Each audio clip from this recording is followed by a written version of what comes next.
Hi friends, నేనైతే ఇంటికి వస్తూ వచ్చే దారిలో ఫ్రాన్స్ కనపడితే తీసుకొచ్చాను. ఎక్కడి నుంచి తీసుకొచ్చాను తెలుసా? బాలనగర్ నుంచి తీసుకొచ్చాను. వచ్చేటప్పుడు మెట్రోకి వచ్చాను.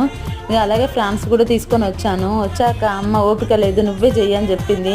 మా అమ్మ అయితే బాగా చేస్తుంది, నేనైతే పర్వాలేదు అలా చేసేస్తాను. కానీ ఇదైతే చాలా బాగా వచ్చింది, చాలా టేస్ట్ అయింది. చూడండి, ఫుల్ వీడియో కావాలంటే కామెంట్ పెట్టండి. నేనైతే బాగా చేశాను. కేజీ తీసుకొచ్చాను, ఎలా వస్తుందో తెలియదు అని చెప్పి హాఫ్ కేజీ అయితే వండాను. ఇక మా అమ్మ అన్నయ్య మార్నింగ్ అయితే చికెన్ కర్రీ చేసుకున్నారంట. ఇంకా చికెన్ అయితే బాగుంది, నేనైతే చికెన్తో తిన్నాను. లాస్ట్లో కొంచెం ఫ్రాన్స్ వేసుకున్నాను. ఫ్రాన్సే ఫస్ట్ తిన్నాను, లాస్ట్లో కొంచెం చికెన్ వేసుకొని తిన్నాను. బాయ్ ఫ్రెండ్స్, మేమైతే ఇప్పుడు తింటున్నాము. బయట అయితే ఫుల్ వర్షం వస్తుంది. ఇప్పుడే వచ్చాను, రాగానే ఇంక మా అమ్మ అయితే నేను కర్రీ చేయగానే అమ్మ రైస్ చేసింది. నాకైతే రైస్ గ్యాస్ పైన ఉండడం రాదు, అమ్మ అయితే రైస్ చేసింది, నేనైతే కర్రీ చేశాను. ఫ్రెండ్స్, మేమైతే తింటున్నాం. బాయ్.